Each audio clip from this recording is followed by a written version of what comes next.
ایک دفعہ جمعہ کے دن آپ صلی اللہ علیہ وآلہ وسلم نماز جمعہ کے لیے مسجد میں تشریف لائے۔ ممبر شریف کی پہلی سیڑھی پر قدم رکھا تو کہا آمین، پھر دوسری سیڑھی پر قدم رکھا تو کہا آمین، پھر تیسری سیڑھی پر قدم رکھا تو کہا آمین۔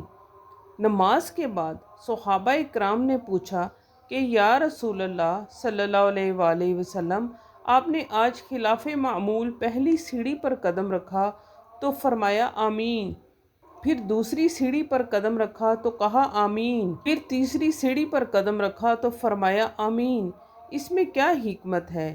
تو آپ صلی اللہ علیہ وآلہ وسلم نے فرمایا، جب میں نے پہلی سیڑھی پر قدم رکھا تو حضرت جبرائیل امین آئے اور کہا کہ وہ آدمی نہ بخشا جائے جس نے زندگی میں ماں باپ یا کسی ایک کو پایا اور ان کی خدمت کر کے جنت کا حقدار نہ ہوا۔ میں نے کہا آمین۔ جب میں نے دوسری سیڑھی پر قدم رکھا تو حضرت جبرائیل امین نے کہا کہ وہ آدمی نہ بخشا جائے جس نے زندگی میں رمضان شریف پایا اور اس کی برکت سے جنت نہ خریدی۔ میں نے کہا آمین۔ تیسری سیڑھی پر جبرائیل امین نے کہا کہ وہ آدمی نہ بخشا جائے کہ جب محمد صلی اللہ علیہ وآلہ وسلم کا نام لیا جائے اور وہ آپ صلی اللہ علیہ وآلہ وسلم پر درود نہ پڑھے۔ تو میں نے کہا آمین۔